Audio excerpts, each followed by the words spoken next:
Trafford's performance.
Yes, hello, good evening, everybody, and welcome to another episode of Blues Down Under, courtesy of the Mancunian Way. I'm your host, Patrick. It's a little after 10 p.m. on a Wednesday night here, but just because it's late doesn't mean we can't still give you the loyalty of the hustle. Mate, happy days. Got to say, feeling a bit better after what was a pretty rough performance on Saturday, but to dissect a few things, we'll talk to Rich. Always good to have you in the building as always, mate. Evening. Yep. And Marky Mark, Mr. Governor 66 himself, back again, mate. Always a pleasure. Thank you. Evening. Yep. Good stuff. How are we feeling a little bit more at peace now after last weekend? Yes. I mean, Pat, got over it bearing now. in mind you admitted to us you were so at peace with last Saturday night, you can't even remember what happened. Your trouble is you're going to have to relive it now. We can remember everything, but you're going to have to relive it. I think so. I'm worried you're going to resurrect some things in my mind. That'll be like a sleeper agent when they hear a certain word. Yeah. that might set me off. I think the best thing to remember is that we conceded a goal that will go down with anything we did in the 1997-98 season for sheer comedy value. Yeah. So in years' time, hopefully, we won't take it quite as meltdown of spirit as it seemed to be on Saturday night, and just see the comedy in their second goal, which it really was. I was just channeling myself playing for City, and then I think I saw it live for about 20 seconds. Yeah. But yeah, it was. I think it was first and foremost. I think it's something we don't often see in the age of social media and everything else. I want to say fair play to Thomas Frank. I think he tactically set Spurs up brilliantly to deal with us. I think you could see they were 9 games into the season, and we were, on our third game, because they looked fitter, they looked stronger, they looked more like they were together. And it was a big test, and we didn't come through. But I don't think I'm certainly not in a meltdown. That was our youngest side we played City in the league in 16 years. It was a side where the attack, the midfield, the defence had never played, a game or more than one game, I think, in the defence's case for the first 10 minutes before. So I think we just got to live with the fact there's going to be a few teething problems whilst we get rid of, one generation that's brought us so much success and try and bring through the next generation. Here's something I've thought about over the last couple of days, and I want you guys to jump in and see what you think. And it's something that I've always thought about with a team like Spurs, and it doesn't matter who the manager is. It just seems to be the way that they play, the way they set up against us. We just, after this weekend, they just become equal with Liverpool in terms of teams that have defeated Pep Guardiola more than any other team in his managerial career. But I always feel like there's a little bit of, I'm not going to say fortune, because at the end of the day, you have to play every team twice. But one thing's for certain, when we play a team in a certain fixture at a certain time of year, it can almost be a complete opposite of what it would be if you were to play them at another time of the year. And we've always said this before. I've said this a million times with Martin. When it came to that clutch penultimate game of the season, we had to beat away at Spurs. The reason why we were confident about that is because when you think about it, we'd never played Spurs away that late in the season. What I'm getting to, as you probably see what I'm getting to here, is just, yes, it was a disappointing performance. And I think I said to you on a couple of occasions, funny things are coming back to me now, but I think I said to you, I'd rather see that happen in August than it happen at the end of August than say it happen at the end of April. And yes, I'm not going to take anything away. I'm not going to discredit anything that Thomas Frank or that Spurs side did. But I would certainly like to think that once we've got a bit more wind at our back and a bit more form, and keeping in mind they had a hell of a preseason, the best part of something like 6 fixtures, I think it certainly would have been a lot more competitive. I'm not saying that if you replace them with any other team, we may have won the game. I really don't know. Well, I honestly don't know. But I know for a fact that we'd have beaten United. They're just better. They're just better poised. They were better poised at the right time, the right place, and fair play. They deserve their 3 points. Oh, yeah. They have played more games than us, but when that first game comes along, you've got to be up and ready. You've got to be ready to go. All right. We beat Wolves pretty easy, but Thomas the Tank, He can get that extra 20% out of players, and they was honoured right from the start. Right from the start. The one with Trafford with the second goal, I've looked at it a couple of times. And if you look at the pass, that pass has been that they play that pass all the time, but Trafford passed it wrong. He didn't pass it to his left, Nico G's left, and he would have shielded the ball. He passed it in the middle of the two players. That's how he lost it. You look at that back. Otherwise, he would have shielded the ball and it would have gone wide.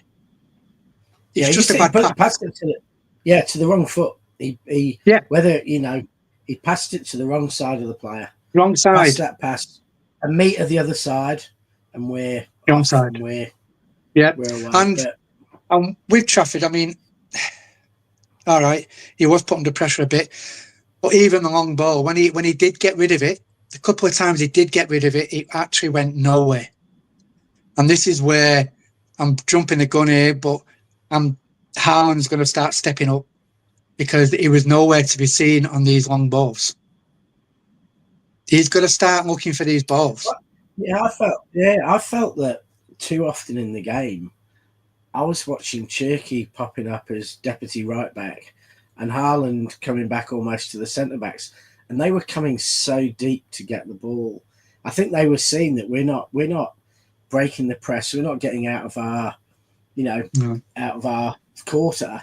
And then Haaland and Cherky started coming back, and that's not why I want to see Cherky, helping out the right back, because that's not what he's built for. And then Haaland pointed it. It felt like Bernardo with Kuznov against Chelsea, but it was on mass. It was on mass in attack, but we didn't seem to have an outlet through the centre because they were back so far. So so we were pumping balls up to, hard ones to get to Bob and Mamouche, but they were being expected to bring down 60-yard balls. And, unfortunately, we have had in Mahrez and probably Bernardo, two players who, and even Phil, players who can bring those balls down. There's not many players in world football who can do that, and I just, it just felt messy. If you remember what I said last week, sorry, Rich. If you remember what I said last week, it was the midfield would win the game. Now we had no midfield. Nico G was on his own. Yeah. Now, you know I what I mean? saw him get a lot of stick, and I thought he was the best of the three. Yeah, he was on his own. He was. For me, I would have gone with the side from the Wolves game. We've got to start getting a stability in the team. We have to get stability. And the only change I would have done, because it was Spurs, maybe Rico, I would have put Nunes there instead of Rico. That's the only change I would have done, I think. Why did they? No, I think I'd have done Marmoush at home because his record at home was just unbelievable. But I could not understand not playing Bernardo. I just thought Bernardo was brilliant. And that's and we needed someone to steady the ship. And the fact that it's only playing every 7 days as well. We've got to stop play your veterans. Not to a full extent, but play your veterans. Well, every 7 days and that you've got to get the squad settled, and that's where you have your most experienced players. But Bernardo's performance, against Wolves was brilliant. He actually came back and supported Nico G because Nico G is not a big out and out six like Rodri. So Bernardo helped him, which made him play even better. And then, I felt that then freed up Reinders from a lot of from too much defensive responsibility, and he was really focused on the runs up front. And I felt the change in midfield, Cherky never got the ball in an offensive area, so his whole talent was wasted because he was coming back and being a supplementary right back or trying to help us defend. For me, he shouldn't have started. No. Reinders was anonymous, and he just got bullied to me. I saw Reinders bounce by players a few times, and I just felt that, had Bernardo started, it may have been a bit of a different picture in the centre midfield. And, I think, once you lose the midfield, the effectiveness of Lewis goes because Lewis is, he's brilliant at the passing, the movement and everything else. But if you're not getting the ball or you're not getting anything in that direction, then he's wasted and he can't go direct and doesn't have the pace that Nunes does. So then you're seeing that as a weakness. And it was just I thought Nico G was the best of midfielders, and up front, I don't know, maybe Bob, but it just seemed messy and across the board. And I think one thing that I did annoy me, and I think Diaz and Stones need to take some responsibility for this. To me, the players looked like they didn't trust Trafford. And how can a young goalkeeper, be expected to trust themselves if they're not getting that leadership around them? And I think that's exactly a game where Diaz and Stones, who are incredibly experienced centre-backs, should have been boosting his confidence, calming things down, and helping him.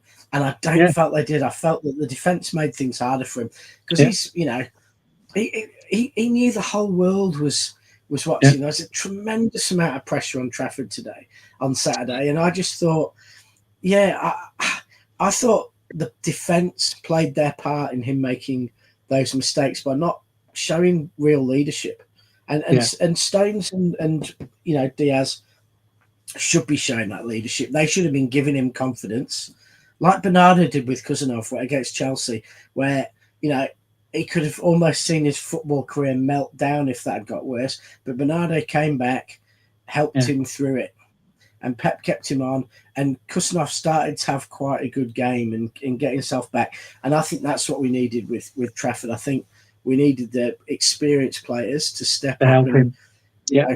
And help him and show some confidence between a keeper that being an outfield player. Yeah. Do you think there's any difference? Psychologically, also how relative it is to being on the pitch. I think Diaz. I think we've had the best of him. We know his frailties. The only thing he is good at is organising the back. He's great at organising the back. Other than that, for me, it is worth dropping, really. And like I've said in all the chats, on all the streams, I've always wanted Stones and Cuz, always. And put Guardiola in there. That's what I've always wanted. I know we got Stones, he might drop off. Guardiola's there. It's either going to be Guardiola or O'Reilly now, because I know he's out. It's going to be one of them. Yeah, I'd like to get Nunes back. I've got to see a settled back four or back three. I'd like to see Cousinov. Yeah, I'd like to see Cousinov right back. I don't. And yeah. And another thing you hit on, Rich, was we got bullied, and we've got no one in the team. Yeah, we're all nice players. The only two that we've got, as the Aussies say, bring back the biff. Do you know what I mean? Like Cousinov and say Haaland, the only ones that give it out, really, if you look at it. Yeah, Guardiola. Do you know what I mean? Nails. He's and Guardiola, yeah. But we've got too many nice players. Yeah, there's no one getting stuck in. He's a bit of a Range Rover, Guardiola. I think. I think he's like he's quality, but also too he gets rough and tough. He's big. He's strong. Yeah. He's strong. Yeah. He's very strong. I mean, even Nunes can put it about a bit, can't he? Yeah. Yeah, he's got attitude. You know, like Bernardo's got attitude. Bernardo's got, you know. Yeah. I'd like to see us give Cousinov a go. I mean, probably won't bother. Definitely. You know, if we've got Ake left back or whatever, then we can afford. You know, if we're playing Ake or Guardiola left back, let's play Nunes. For me, he's got to play really attacking. But I want to see Cousinov right back. I just don't see why people are quite anti Cousinov as a fullback. I think it's less risky playing him there than centre back, and I think he's got all the attributes that Walker had. You know, he's got that athleticism, that strength, the tackling. He's got to play. I think he's not a bad passer. Well, I just don't see why we don't give him a go, and especially if we're playing Ait Nouri, then you've got the three. He can slide across as the right centre back whilst Ait Nouri is up. But I think we need to go back to a bit that defensive solidity. That the treble season was a lot of the treble season was based on 4 centre backs at the back, and when it wasn't 4 centre backs, we had Walker playing, who's an out and out defender. Really, he's not attacking, and I think we just maybe need to try Cousinov as a right back. You know, until Ait Nouri's back, well, we're going to have Ake or Guardiola left back.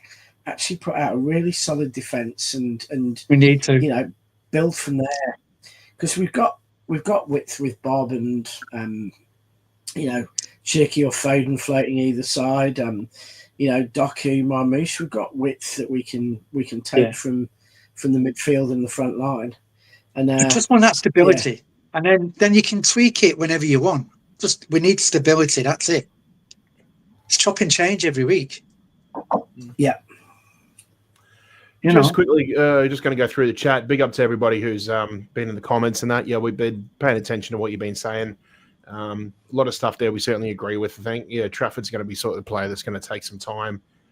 Maybe from time to time needs a bit of an arm around his shoulder from somebody who that is who remains to be seen. But, yeah, look, just a couple of things I just wanted to mention. Subajoti, I'm not sure if I butchered your name there. I can only apologise, mate. But he's just said he had a close relative pass away. So deepest condolences to you, mate. Hope you're doing well. You're always welcome to reach out if ever you need someone to chat to, whether it's anything important or anything city related, mate. So you know where to find us. All our links are in the bio and that too, mate. So yeah, that's all good. Kathy says if Rich has a blood test, it's pure Vimto. Is that correct? Especially with the P. Proper how we said it. Oh, jeez. I think I was amazed when I learned. Just remember, it's nearly 10:30 at night here in Australia, ladies and gentlemen. I think Yeah. I'll be on the Vimto sugar high in a minute, because guess what? Guess what I've got in there? Hot Vimto. Is that your mug? Is that your mug from about 2005, the last tour? Probably. If it's that colour when you piss, you need to see a doctor. Yeah. Well, And finally, if you eat enough beetroot, you can manage that.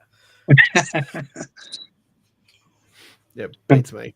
And Nameless 4543, good to have you in here. Just, he's thinking, what do you think about Vanderson? I know we touched on this topic a little bit, and I think it might be probably a little bit too late in terms of the right back business, but I don't know if you guys seen anything about him, but Martin's talked about him before and said some good things, but I don't know. I feel like the drawbridge has run up for this summer. Yeah, I looked at that and I thought it said, "Hey guys, what do you think about Viv Anderson?" And I thought he was a very good fullback, but he's probably a bit old. It's probably a bit old for us now. Jesus, yeah, oh, dear. Unbelievable. Can I just ask a question? What if Trafford is cooking every game, right? And Donnarumma comes in.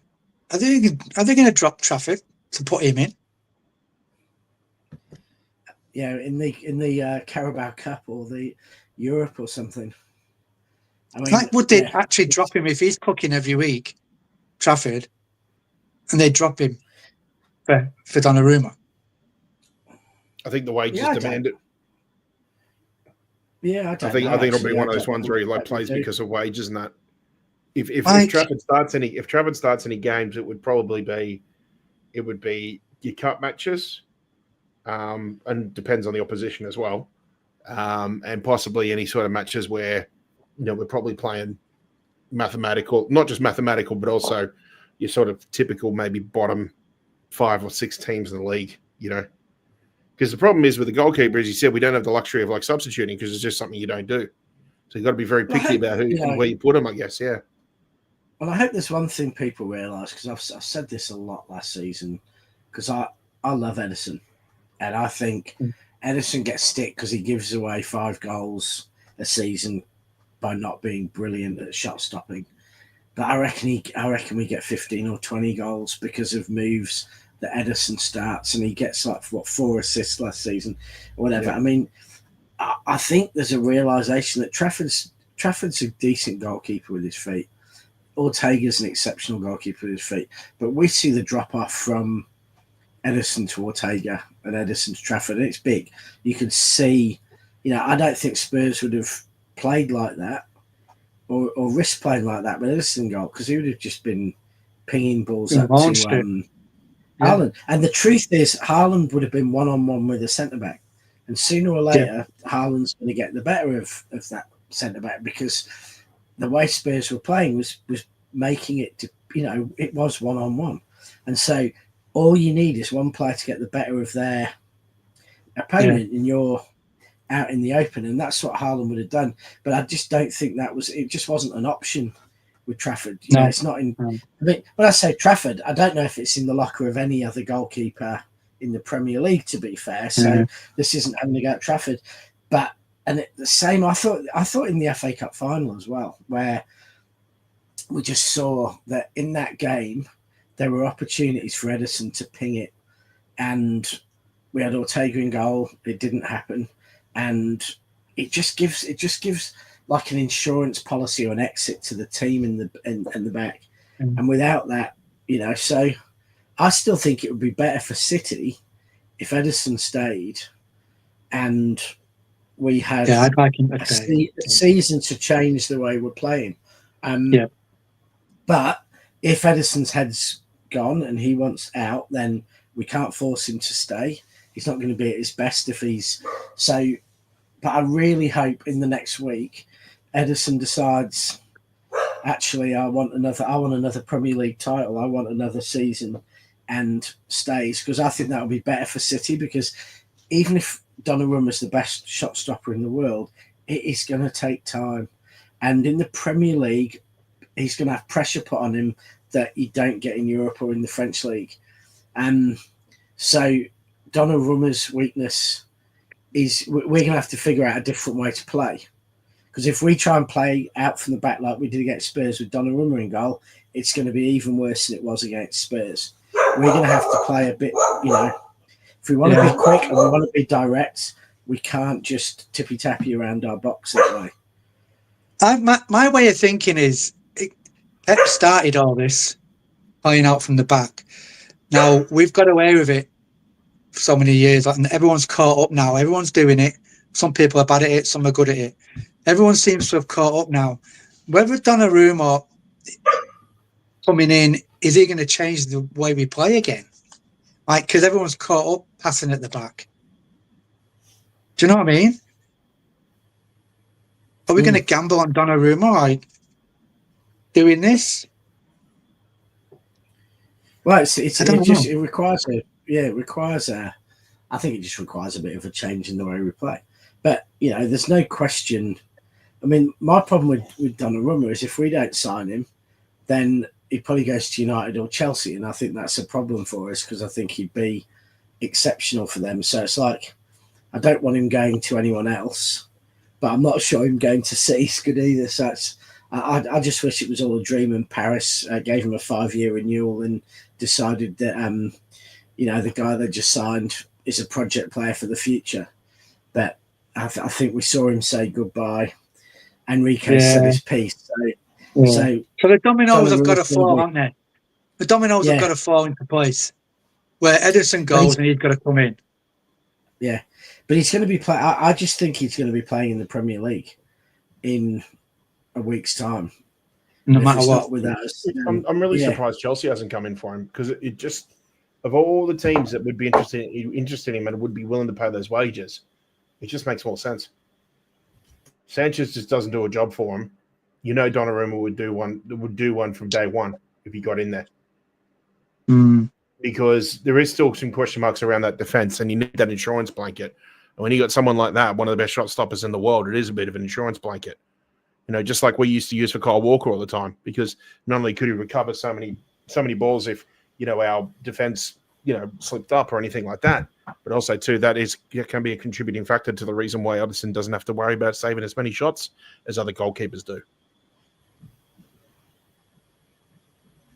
Yeah, I mean, we're going to know, aren't we, within next week anyway, aren't we? 5 days. Yeah. You know what? I've got a feeling that something's going to happen that we just didn't see it happening. Just didn't see it. I think something's going to be so left field. I think we just didn't see that coming. I've got a feeling something's going to happen like that. Do you think things are moving in a way this transfer window that are different to what they have in previous summers? That you get the sense that you have a sixth sense in a way that something is going to happen between now and Tuesday? I think it is Tuesday. Just in terms of what could be moving and what we know needs to move means that it could force our hand a little bit, or we can end up with things. Maybe, like I said at the start of the window, we could end up in situations where sort of players fall into our lap, basically. Yeah.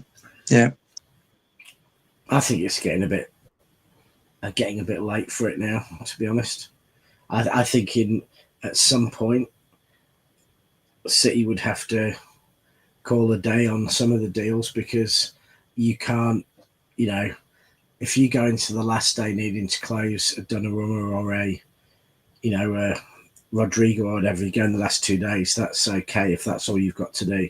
But if you've got to close that whilst closing someone exiting your club and you can't do one without the other, I think that's just too messy. And we've seen it before where things have got where things get left very late, then, you know, even a niggle for a player on the other team. I think that's what's going to happen. It's going to be so late.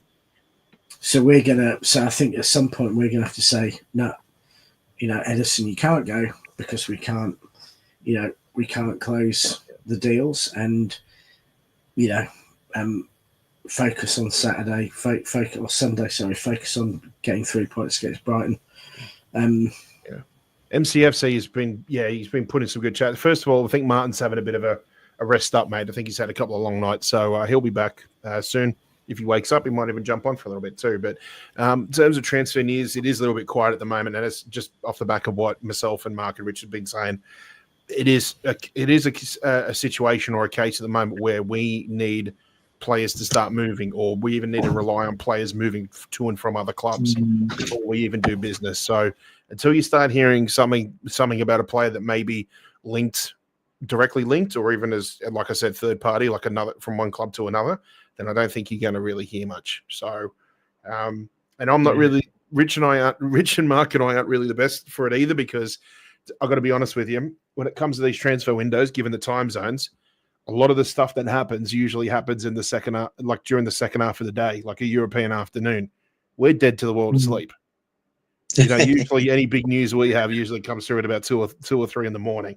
Now that's fine when I'm jet lagged, when I've just come back from the UK and I'm jet lagged, but not when I'm getting ready for a regular day at work the following day. So we try to keep in touch with as much as we can. We try to listen in for as much as we hear as well too. But at the end of the day, we don't get near as a quarter or as half as much as the news that, people like Martin, and I'm not labeling Martin as an ITK, but I'm saying he will certainly get access to information, a lot more readily. It's a lot more readily available for him, one, because of geography, and number two, just because of timing. So we appreciate your questions, mate. Yeah, but of course, if you hear anything, obviously it's just whispers, and, these are certain things that the club is interested in doing. So if anything comes up, of course, you'll be the first. You guys will be the first to know. So yeah, it's happy days.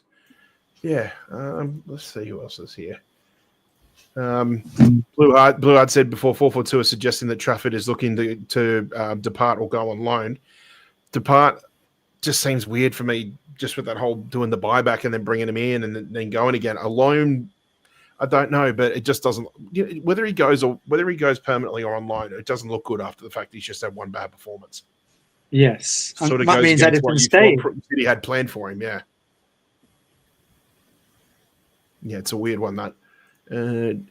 That's too soon. That Chris Oscar as well. Pep scored up 3 academy players for Brighton. Shout out EDS. Yes, they beat Oldham. Championship. Yeah, the EDS boys beat Oldham 5-1 last night. Great performance. Absolutely chuffed to bits for that. And I'm Guardiola. Said, did you see the new 4th kit? No, I have not. And how the hell are we already going for 4 kits again this season? And there'll probably be a Chinese New Year shirt as well too. Come about January, February, won't there? Yeah.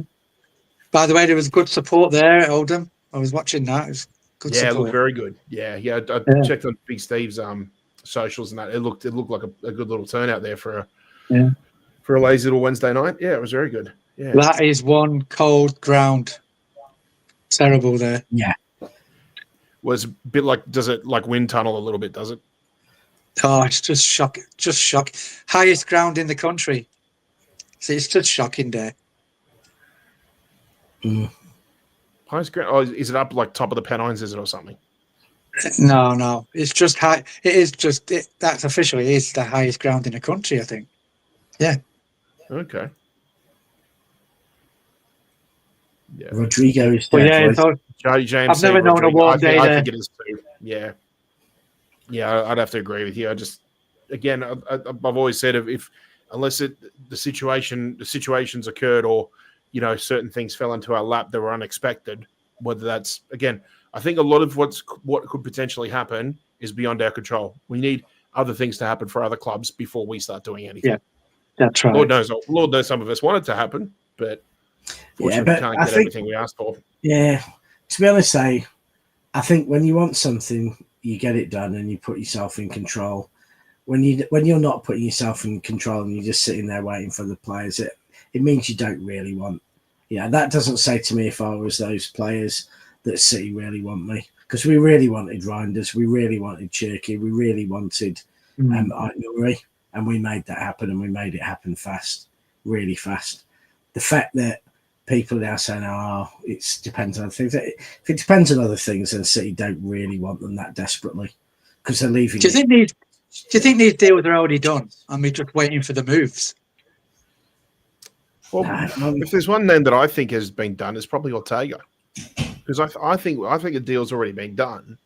They've just kept it low key because, like the thing is with goalkeepers is that from when you start your season to when the transfer window opens, a lot of things can happen.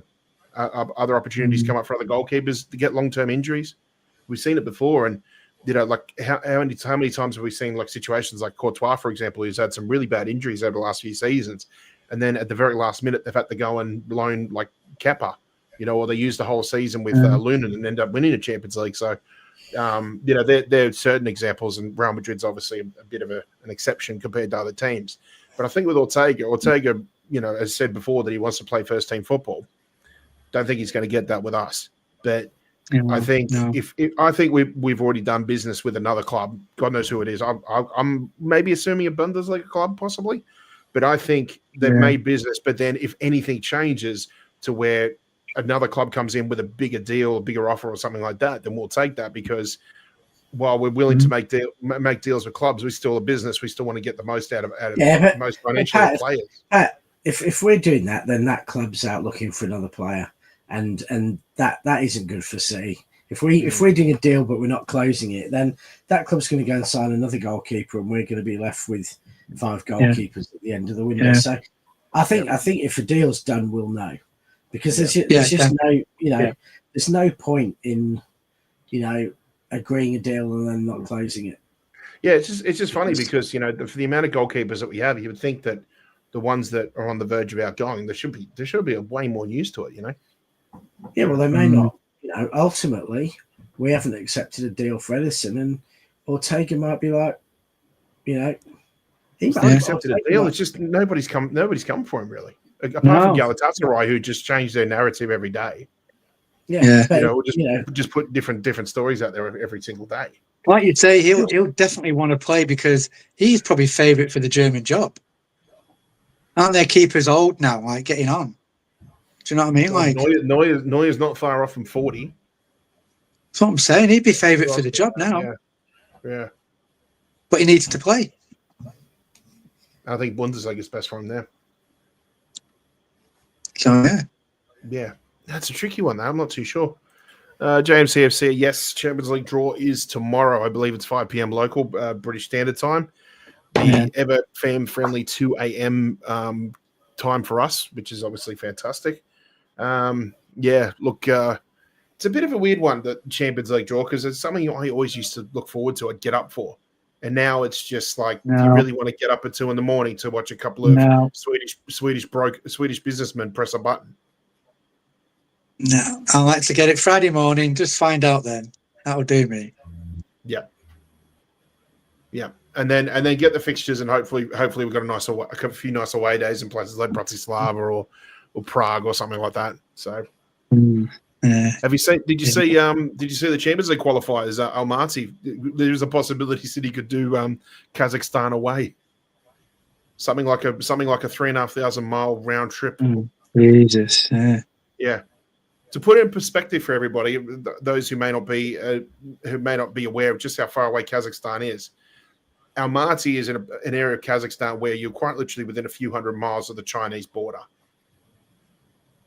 They're part of UEFA, yet their nation plays under Asia. So so that club would play Champions League, but then if you're a national of that club, then you play Asia Cup. You don't play the Euros. It's a really bizarre one, that how it sort of works. Yeah. Well, if Australia can be in Eurovision, then Almaty can be in the European. I don't know what to make of that one. That one was bizarre. Yeah. It's weird. Yeah. I don't know. What's the that's interesting about Akanji, isn't it? Yeah, what is it? Linked to Palace or something like that? Yeah. And I'd love to steal Mark Gahey if that's a swap deal. Yeah, because the other thing too is, and Rich and Mark, I don't know how you feel about this, but having Gahey, and yes, huge bolster for our quota. That would answer a lot of questions. With the next couple of years coming up as well.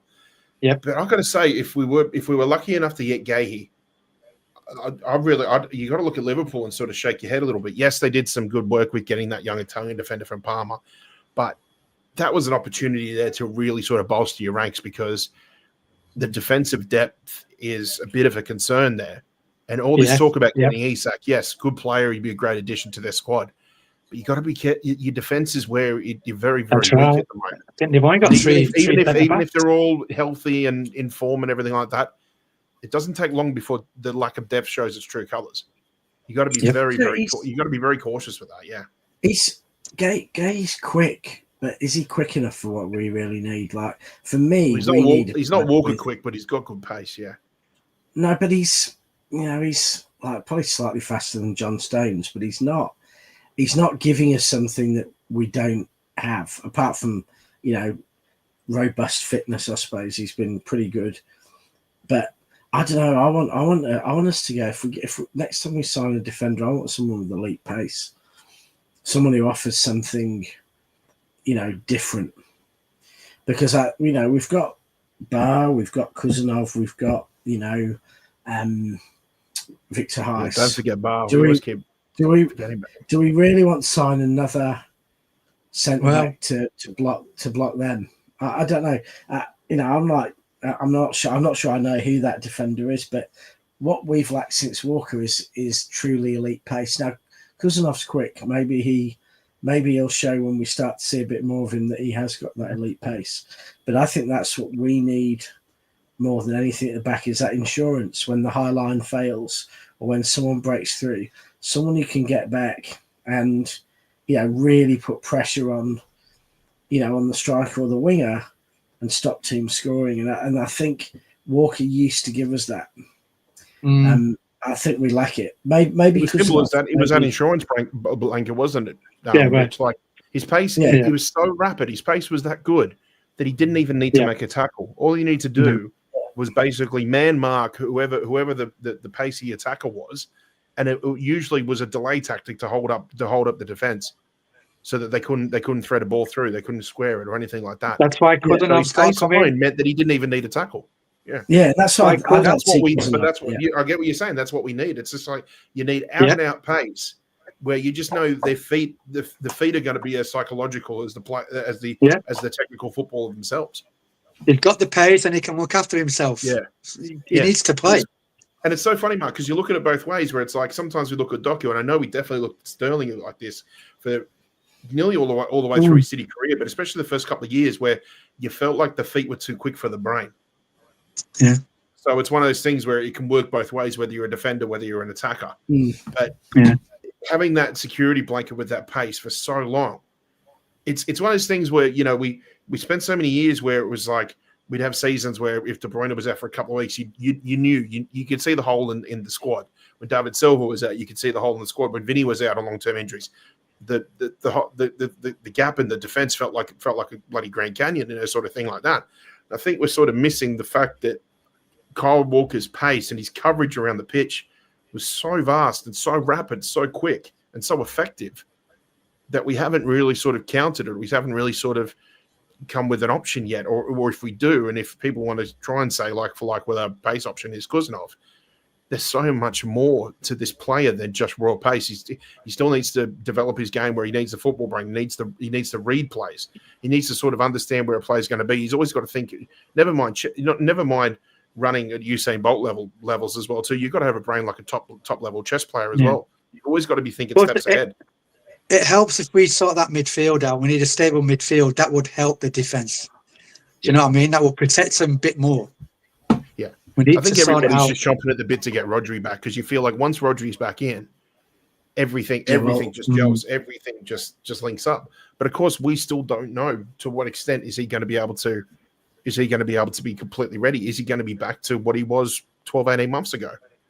We don't know. It remains to be seen. The only thing I can think of or hope for is a similar situation to when we signed Gundogan, because everybody remembers we signed Gundogan. He was basically on one knee. He only had one knee in two legs.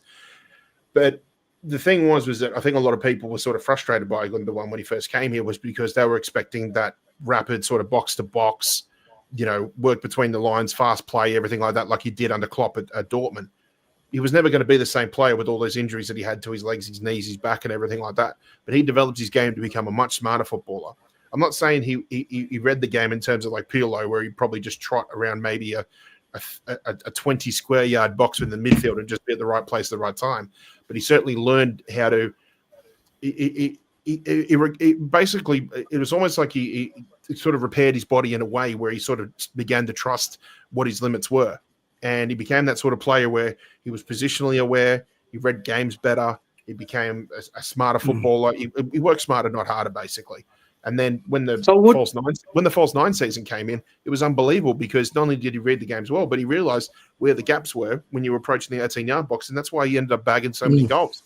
Now, with someone like Rodri, I'm hoping Rodri obviously Rodri is a bit different in terms of the midfielder that he is.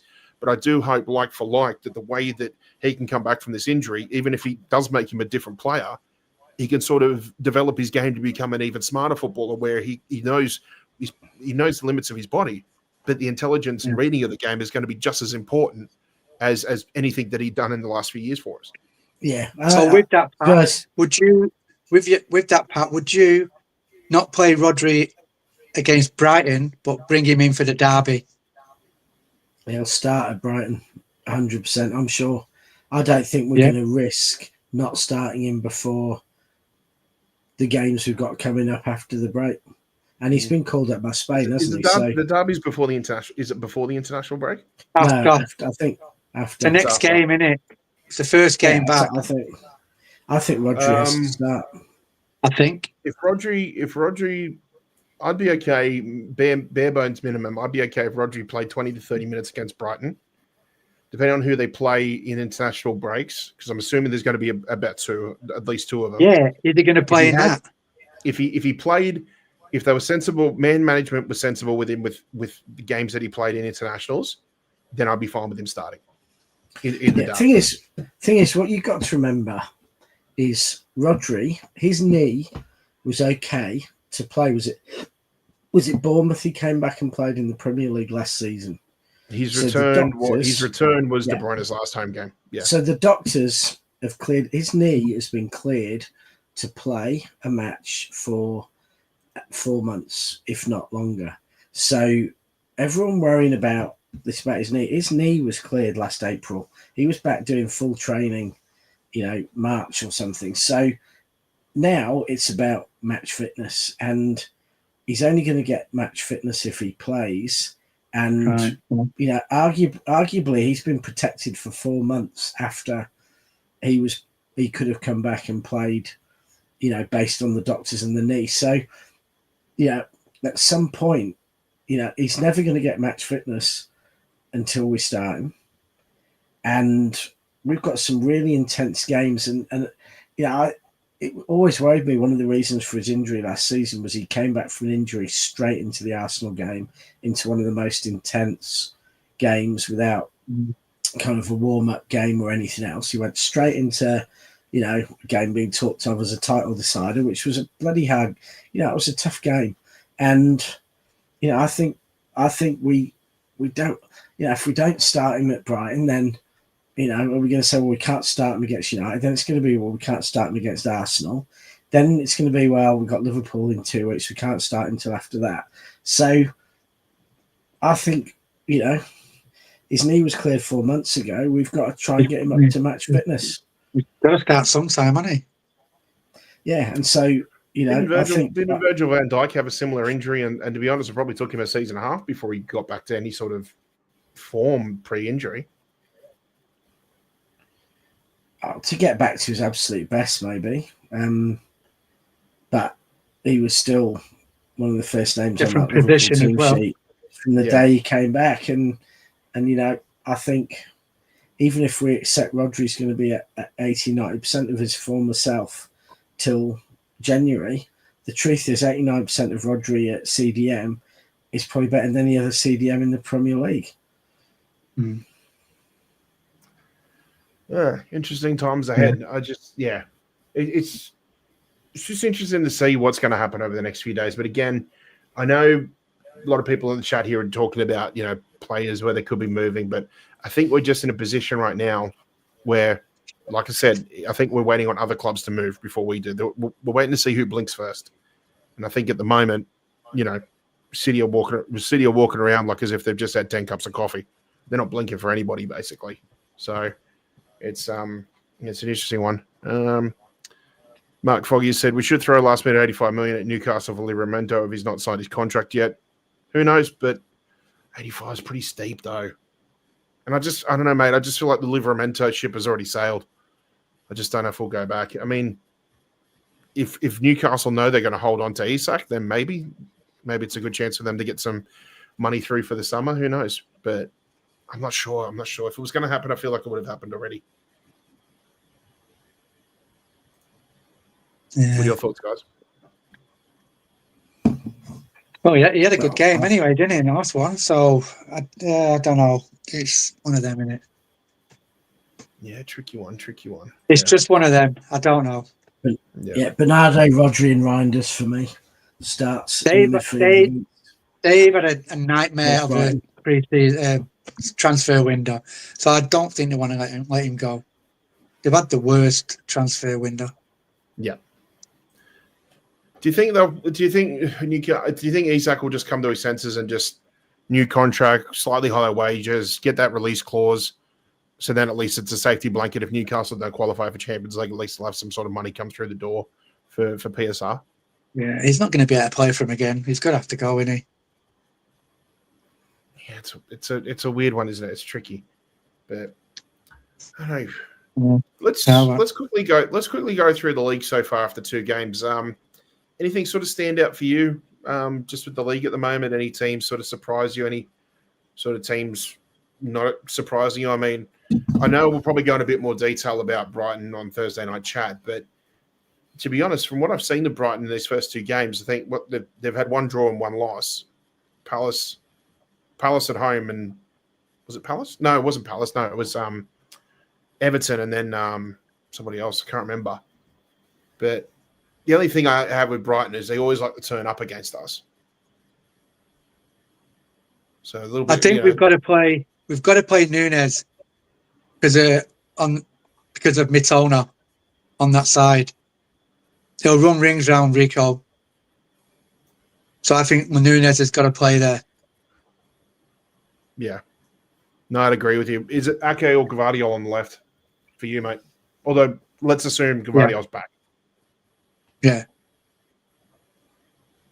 Yeah.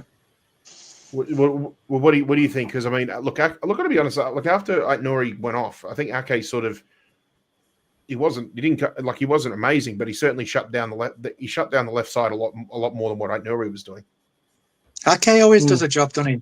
He always does a job. 7 out of 10. He's just about one of the most. He's probably without injuries. He's probably one of the most consistent players we've had in 5 years. Yeah. Yeah, always does a job.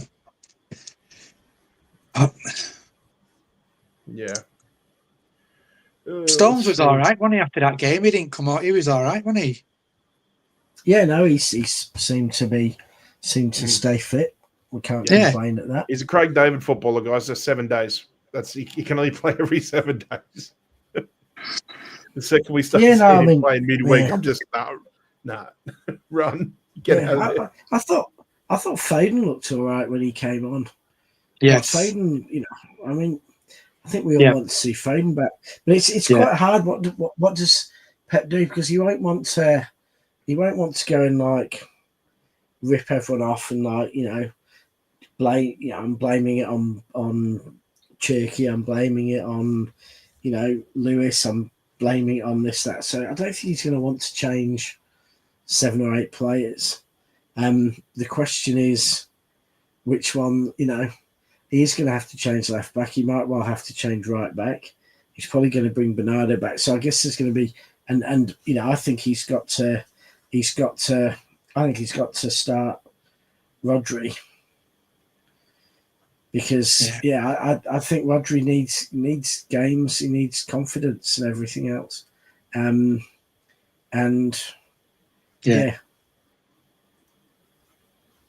asked the question: either you save him or play him in the derby. But maybe you've got to get him back. He's got to play, hasn't he? You've got to get match fit. You've got to start getting a few games. Would you look at double pivoting with him, Mark, just as an extra security? Pardon? Would you consider playing a double pivot with him, whether it be a Nico G or something I like think that?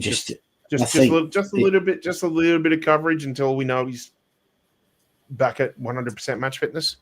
So we know Bernardo he can play. Bernardo does that. If you play Bernardo, if you've got players like Ake playing fullback, you've got strength in defensively anyway. Do you think for that reason Bernardo should be considered one of the first names in the team sheet for the derby then? Well, I think. He loves the derby. He loves the derby. I think against United, I'd play Bernardo in both the next, in the next 3 or 4 league games. No question. I think Bernardo will enable Reinders to play the way he wants to play and be at his best. So Give I Foden think, a run as well. Yeah. I'd like Foden back for the derby. Yeah. I think you have to. I'm not going to say I think the derby should be a veterans affair, but you're going to need your experience in that one. Mm. Yeah. Yeah. I don't know. It's a tricky one. Like, you know, I'd certainly put Reinders in there. I know Reinders had a bit of a poor performance on the weekend, but you know, the guy's 27 now. He's an experienced footballer. He's got the football brain. I don't think Manchester derbies would phase him. You know, he turned up. He turned up a couple, 3-4 times every single year when they played Milan derbies, and I'm sure there was just as much at stake in those games as any Manchester derby. So, you know, he's the sort of player I would certainly consider. I'm kind of glad that we turned this into I'm kind of glad we could turn this into a pre-match for the derby, because let's be honest, we probably start talking about it a month before anyway. Yeah, so I mean, it was a bad day at the office, but saying that, the chances we had, it would have been a different game. If them chances were put away, do you know what I mean? It's a mad thing. We did actually have I think I was surprised. I saw on the XG after the game that Spurs XG was only about 0.5 and ours was 1.5. Now, obviously, Haaland and Marmoush missed easy chances. But yeah, Haaland's missed 2 now that he's just got under the ball. When if he timed his, it's just not for everything about how exceptional he is with his timing, and he seems to be at a time putting his foot 8 foot in the air and get the ball, but he's not. He gets his foot higher than his head. Well, there was 2, wasn't there? It was chalk and cheese. Accurate too. Yeah. He put that David Silva ball to Marmoush, right? And then he does that 3-yard pass, and it was nowhere. Like 2 different scenarios. Do you know what I mean? He's got to be better. Yeah. Got to be better. Yeah, he's got to step up. And I think he just needs to learn to head downwards to time his jumps a bit better, because he's missed 2 free headers 4 or 5 yards out against open goals. Admittedly, the ball's high, but easy ones for him to get. He's just mistimed his jumps twice. And one for Rodri as well, wasn't it? Yeah, I think we need to get Mick McCarthy back, do a bit of training on bullet headers. That's always been the weakness of Haaland, though. It's just if he worked on that aerial game. I mean, the playing these big games, aerial... we can't get bullied again like that. You can't let that happen again. No, that was bad. There were times there where I felt like the way Spurs press was sort of like, hang on a sec. So this is what we used to do to teams sometimes. Do you think that's why he played Turkey from the start? Because do you think I know Thomas Frank does go, is going forward is good. But do you think he was going to play on low block, so he played Turkey first? Like, do you think he was going to sit back for a bit? So that's why he played Turkey? I don't know, because Thomas Frank's Brentford sides, they sort of played a little bit of low block, but they were. I think the way he sort of had them tuned in was like the second there was any possibility of a loose ball or being able to meet a challenge, like a 50-50 challenge, and sort of muscle your way into gaining possession. Then the way that they were turned was just rapid.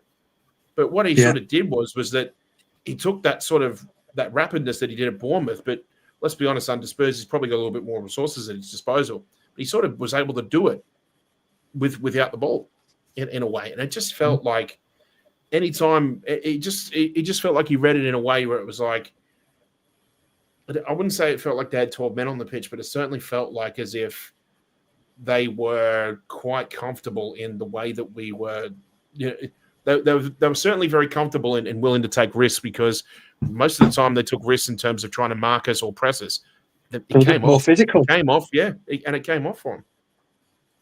There was 2 there. Bernardo never loses the ball, and twice they took the ball off him so easy, and there was a way, and then Bernardo was just jogging back. But I couldn't believe how easy they took the ball off him.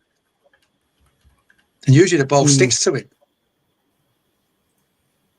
Yeah, But, I don't know. Yeah, It's bizarre because there are positives to take from the weekend, but I mean, it's just it was just we just had a team that just got it right more regularly. yeah, Or just when they got it right, it may not got it right as regularly as we yeah. did, but when they did it, they did it at times that really hurt us.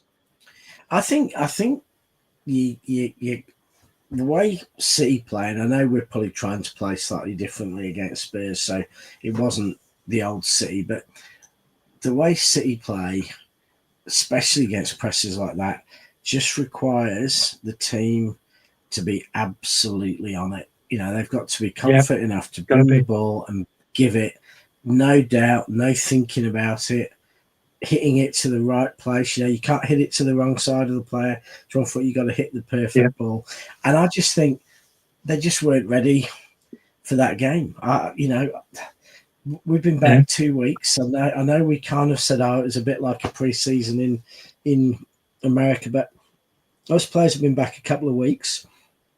They played a Palermo game against not a particularly strong Italian side, which was a festival atmosphere where we played two separate teams. And then we've gone into the league. Wolves, we played really well, or Wolves have played really badly. I'm not sure which.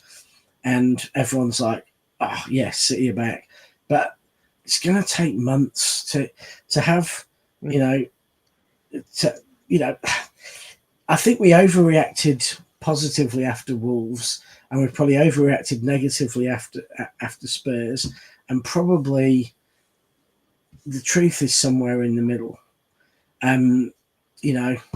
We need to be patient, and I think, unfortunately, and my main vow for this season has just been to pay even less attention to people being too overly dramatic about the highs and the lows, because we're going to have, possibly 6 months where new players are learning to play the way. We're changing the way we're playing to account for the fact we no longer have De Bruyne, we no longer have Prime Gundogan, we probably no longer have Ederson. We're even if you take out the new signings, based on last season, half our defence are back playing for the first time in the year. Haaland had half a season out. We're bringing all that together, and we're learning to play as a new team in a new way again. And I just think that takes a bit of time. And I do think we're going to have more games like Spurs, and I think we're going to have more games like Wolves, and hopefully we can keep ourselves in it. Liverpool will win the Christmas title like they do every year, but hopefully we're Spurs win October. And then we start to put, and I'll just tell anyone, go back to last season and watch PSG. Until Grealish scored in Paris, they'd been a pretty average team all season. They'd looked weak in Europe. They were not looking strong in the French league. Something clicked that day, 5 months into the season, and PSG, after Grealish's goal, they came back against us and they did not look back. They were, until the Chelsea game, they were pretty exceptional non-stop for 6 months. Do you know what helped them too a big as well, Rich, was getting Kvaratskhelia as well from Napoli. Yeah. Because he was was fantastic for them. Yeah. But we too many fans, and I'm not talking about us here, but too many fans, especially when you get onto social media, expect that you can go and you'll suddenly start playing like Prime PSG for last season. Prime PSG for last season was took them 18 months to get to that point. They started to say, right, we're going to get rid of the the first, Neymar and Messi going, change of manager, bringing in some new players. They've really started that project a year ago. It took them 6 months of Messi football. I remember their Messi football was in a French league where, ultimately they're playing teams in the top 5 or 6 who've got budgets like championship sides. So they're playing in a league where at least half that league is, or more, are championship level teams. Now, championship's a good league, so that's not bad mouthing the championship, but we've got to accept that. And if people have got to just relax a bit and accept that, to get anything good takes hard work, it takes persistence, it takes tweaking, and it's not going to come. We had the Centurions, team in 17, 18. We didn't win the Champions League till 2023. That took the best team in Europe for much of that time, 5 years to get to that level. And if everyone's expecting that tomorrow we're going to play like we did in the Real Madrid semi in 2023 every week, then we're going to have meltdowns. We've never played like that at this time of year ever. Yeah, the answer. To be honest, if we did, I think we'd all be a lot scared of what might happen in April or May. Yeah. All summer, we heard, if we get rid of the Yanks, we'll be fine. Then after the first game, it's if we get rid of the academy players, we'll be fine. I mean, after the third game, if we don't win, it'll be if we get rid of the, new signings, we'll be fine. You've got to just do things a bit more methodically. One for you, Rich. Less emotion. Yep. One for you, Rich. House captain. If only he was still well enough to to be able to come and help. Yeah.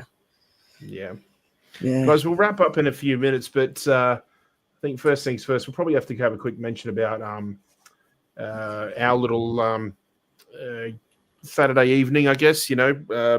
Mark as well, obviously been in Queensland, sits on a same time zone as us as well, but we certainly enjoyed our 9:30 p.m. kickoff on a Saturday, or as disco as we call it, disco blues over here as we like to call it in Sydney. I've got to say big up to everybody here in Sydney, the Sydney Blues, getting out and being a part of our match day experiences. Wasn't the result we wanted, of course, but I just want to say about the 45 odd who came to Ichiro Sports Bar, which is a little bit different to where we usually go. It was a lot of fun. Really enjoyed ourselves. Good times. Everybody was in good spirits regardless of the result. We had a lot of fun. And hopefully it's not too long before we get another favourable draw again, or favourable, fixture time. Although keeping in mind daylight savings does kick in the next month or so. I think it's about a month away, Rich. It only gets later and later. So we enjoyed it. I'm going to try and get some photos posted on Thursday night chat of I think Spencer took a couple of snaps of us.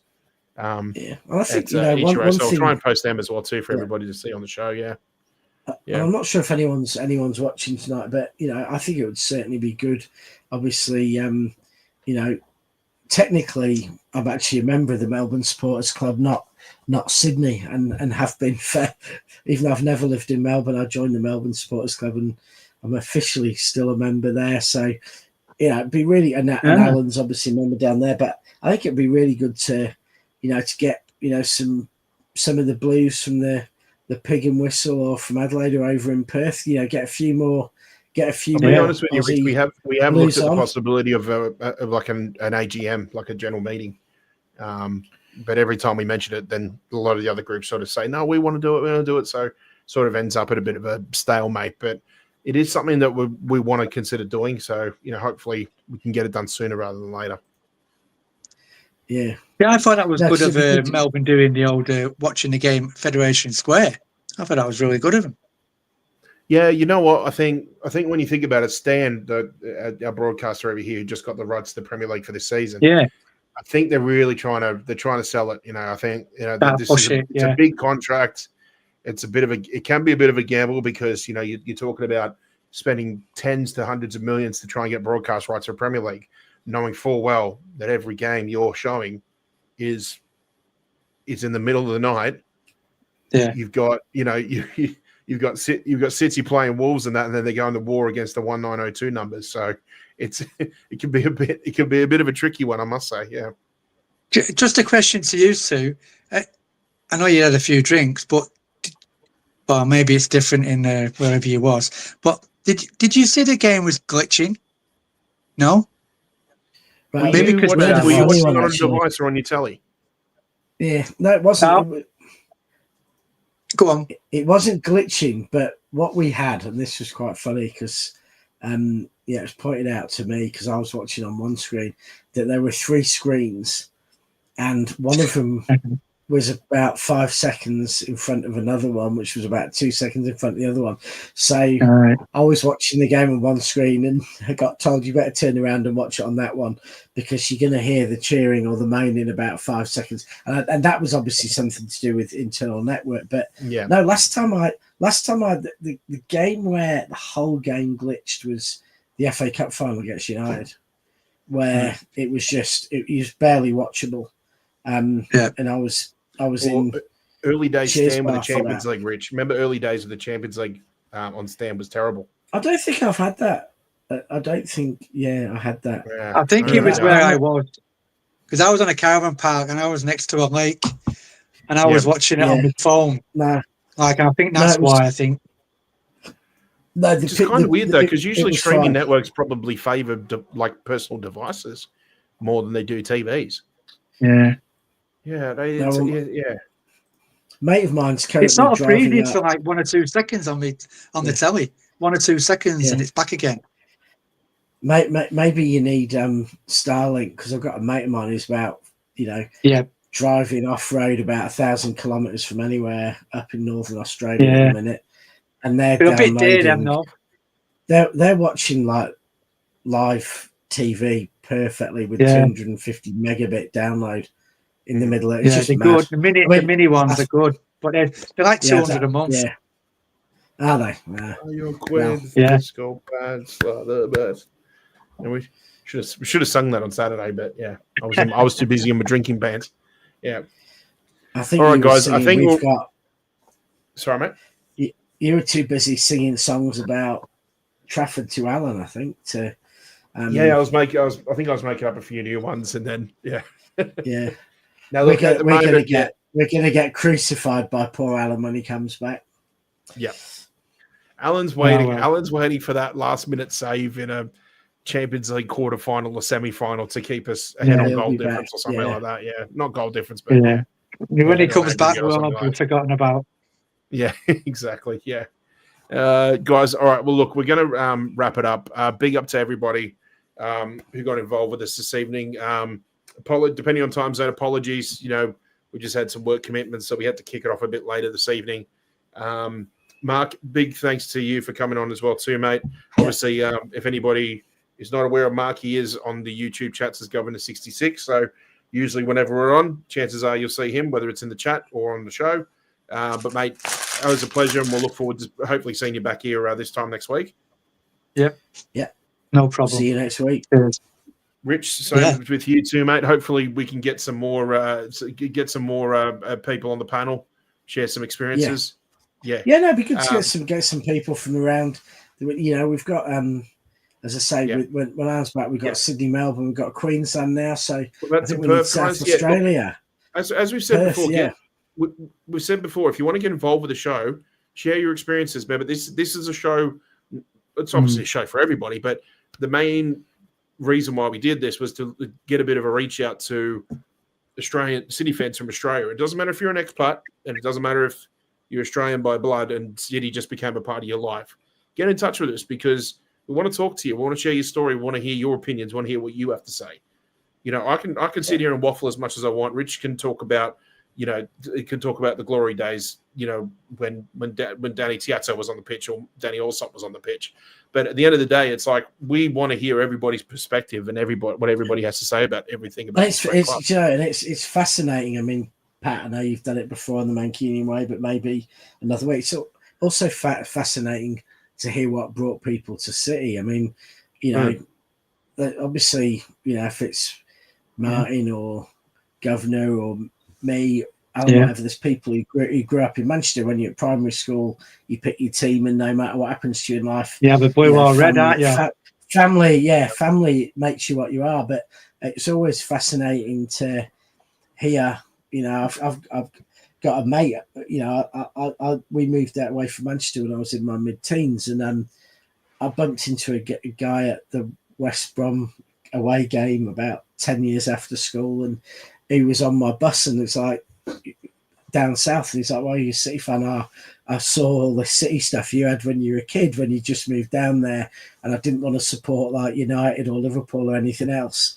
I think he hates the fact we've become it's good. like though. the black I sheep think of the family, or blue sheep of the family. Yeah, sort of and stories, then or just just bizarre reasons why people started. Because most people, obviously it's going to be different. There's going to be a lot of kids now who support City because they're the best team in the world, but there's a lot of Blues you bump into, and they're 45 years old, and you know full well when they picked their team we were rubbish, and then you try and find out, and they've got funny stories sometimes, just bizarre ones. Wasn't yours something to do with Niall Quinn and his I know yours was your mate's dad, Pat, but I did bump into someone who was a City fan because they love Niall Quinn, and just like, okay. Yeah. And do you know what's funny? It's like maybe in the next couple of years, we're gonna have another batch of young Blues coming through, because their dad took them to Oasis Live 25, part of this tour, whether it's the tour that they're doing right now or the rumored one they're doing next year. It's just a never ending cycle.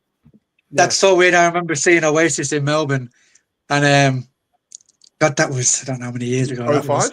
That would have been 05, wasn't it, mate? I think it could have been, yeah. And now my son, he's just bought a ticket for Melbourne to watch Oasis. It's weird. Right, okay.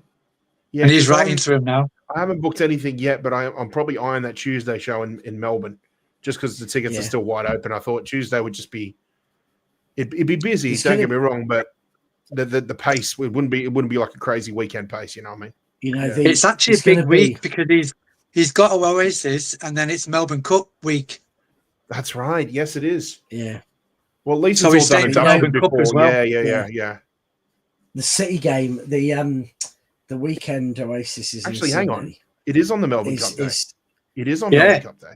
Yeah. Probably is. Because it's Tuesday. First Tuesday of November is the Melbourne Cup. Yeah. Yeah. The big Saturday week. Game in the Saturday gig in Sydney is the day of the Liverpool game. So, I mean, I suspect it'll be moved because at the moment it's still 3:00 Saturday. But at the moment, it'll be. You know exactly what it'll be, Rich. Quarter past 3 on a Monday morning. It always is. Whenever we play Liverpool, it always is. But I think it's fair to say there'll be a bit of bants from the boys in. There's going to be a lot of talk about that game in the concert. Hopefully, when I saw Liam in Sydney last year, he came on and gave a serve to some Scousers in the audience, a couple of Liverpool fans down at the front, and he comes out and he gave them an absolute serve. The one when Tanya's our chair of the Sydney Blues, but the one when she went to that festival down in Tassie a few years ago, she wore her old 95, 96 brother kit in the crowd, and that it was actually surprisingly really small crowd for Liam. Walked down expecting him to give her a shout out. Because he wanted to try and get his tambourine. He ends up giving it to the guy next to her who's wearing a Huddersfield shirt. I like it when they're actually getting rival fans to do the Poznan. That's what I like about it. Yeah, it's brilliant. Yeah. Do you know what? I saw some of the footage of the Toronto shows, and they actually were getting the Toronto crowds to do the Poznan too. So I'm kind of glad that it's got past the UK shores and Irish shores as well too. Yeah. Right, so it's getting... It's only, it's only a couple of months now. Yeah, it's getting closer and closer every day. It's coming around. You got Oasis, just a question on the England cricket side arrived about a week after that. Oh, right. Yes. Remember the Perth? You get someone from Perth. Are they 2 hours behind us or in front? Right now they're 2. When daylight savings comes in, they'll be 3. So it's earlier. They'll stay 2 for you. Because your time zones don't move in Queensland. No. So it'll always be 2 for you. Yeah, it goes to 3 for us in daylight savings. Yeah. Okay. Yeah. So I suppose you get the rub of this early 60-minute start for us, no matter what time it's on. So 10 o'clock, they'd be coming on at 7. Yeah. Yes, that's right. Yeah. All right. Guys, all right, let's wrap it up. What's coming up? Thursday night chat, of course, should be on around about 9 p.m. local UK time. So keep an eye out for that. Obviously, it'll be pre-match for Brighton. Anything else that's happening and transfer news between now and then, wait and see. of course, it'll be the usual suspects back. We should have Martin and Ozzy, myself and Rich as well. Post-match, I believe, for Brighton will probably be on Sunday nights. Keep an eye out for that. If anything changes, obviously, we'll just keep an eye on when Martin posts the thumbnails. Yes, that'll wrap us up for another episode of Blues Down Under. Again, big up to everybody. Always thanks. Looking forward to episode 14 already. Until then, I'm Pat. That's Mark. That's Rich. It's always been a pleasure, and we look forward to doing it all again soon. And always and forever, up the Blues. Come on, Sitsy. Come on, boys. Come on, boys. Go on. Night all.